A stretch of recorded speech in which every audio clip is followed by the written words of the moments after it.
kantandike na kim ndoza kantandike na kwozaayoza. Yes, kantandike na kwozaayoza. Congratulations Flavia Tumusiime. Yes, Flavia Tumusiime yagudde mu bintu we twogerera era nga kati akulira is ye head of broadcasting NMG. Yes, NMG kitegeeza Nation Media. Yes, Flavia Tumusiime oyo nno y'omu ku bannamawulire abakola decision y'okugamba nti ekimala kimala kampumule nga abantu bakyagamba naye alagawa ntulabanga atandika obutandisi. Most of the time yagimala nnyo nga akola ku Capital okwo share mid morning eyo, then n'asomako amawulire ku NTV.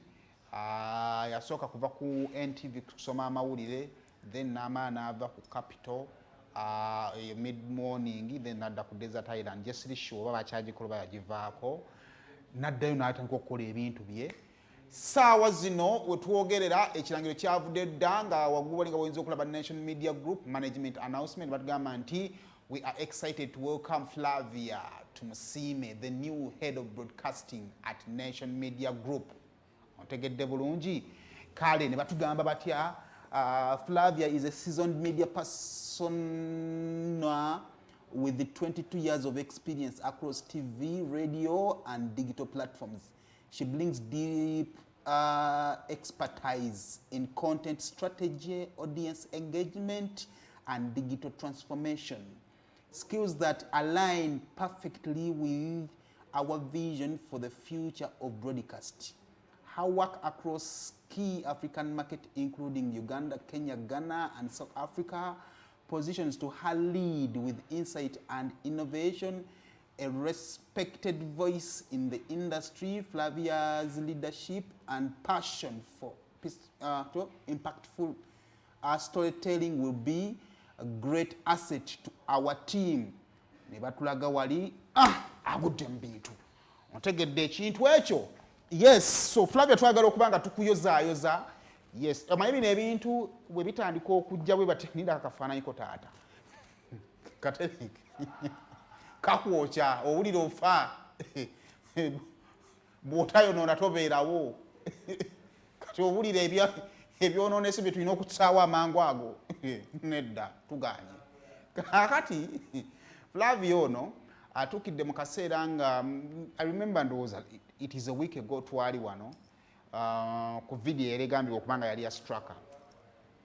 Bwe twava wano nalina omuntu omu gwendi mu kusharinga naye ne mugamba nti problem gye tulina n'abamawulire abaasooka nti 25 years down the road ng'obadde mu media eyali presenter tetukusuubira kubeera presenter, tukusuubira kubeera mu management eya media. Naye ne ngamba nti bw'oddayo 20 years ago abantu abaali ba presenter mu media are they managers somewhere? Ng'otunula nti bw'ojja kutunula ku medias eziriwo ez'enjawulo ojja kusanga nga baba baali 10 oyinza osangamu nga 15, abamu nga 30 nga bagenda bweru wa ggwanga, ojja sanga nga 50 nga tebali we bali awo. So ndowooza nze enebeera move eba ntambula nnungi nti byonna yabikola. Yali ku radio for some time n'abikola, najja ku TV n'asoma amawulire n'abikola, ku digital abaddeko alina YouTube channel ye abikoze bulungi.